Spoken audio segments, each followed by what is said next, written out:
এই যে ভূমিকম্প হলো আপনার গান বাজনা বাজানোর কারণে, মুহাম্মদ সাল্লাল্লাহু আলাইহি ওয়াসাল্লাম কি মিথ্যা কথা বলে? কারা কারা হাত তোলেন তো যে মুহাম্মদ সাল্লাল্লাহু আলাইহি ওয়াসাল্লাম জানে না, মুহাম্মদ সাল্লাল্লাহু আলাইহি ওয়াসাল্লাম জানে না, এরকম কারা কারা স্বীকার করে? আল্লাহ নবী বলেছে, যখন বাদ্যযন্ত্র বেড়ে যাবে, গায়িকারা সম্মুখে এসে নাচবে, তুমি অপেক্ষা করো, পাহাড়গুলো কেঁপে উঠবে, পৃথিবীটা নড়ে উঠবে। জালজালা ইযা জুলজিলাতিল আরদু জিলজালাহা, যখন পৃথিবী প্রবল কম্পনে প্রকম্পিত হবে।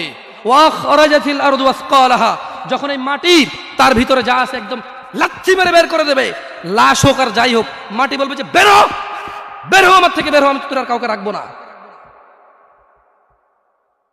وقال الانسان, মানুষ বলবে মালাহা মালাহা, পৃথিবীটা কি হলো, এই মাটির কি হলো, কেন সে কবরগুলো লাশগুলো বের করে দিচ্ছে, কেন সে স্বর্ণ মতি হীরা মানিক্য বের করে দিচ্ছে, মালাহা, এর কি হলো, কেন পাহাড় নড়ে উঠছে, কেন পাহাড় ভেঙে চূর্ণ বিচূর্ণ হয়ে যাচ্ছে?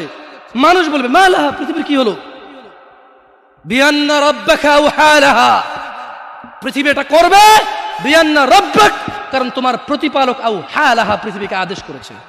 আপনি গান শোনেন, আমি শুনি না, আপনি গান বাজান, আমি বাজাই না। যখন চিটাগং নড়ে উঠলো ভূমিকম্পে, আপনার বাড়ির সাথে আমার বাড়িটাও নড়ছে।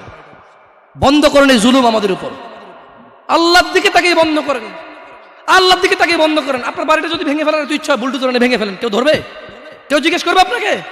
আপনি গান বাজনা শুনে এভাবে পৃথিবীতে বিপর্যয় নিয়ে আসতেছেন। ইত্তাকিল্লাহ হাক্কা তুকাতিহ, আল্লাহকে ভয় করেন যেভাবে ভয় করা উচিত।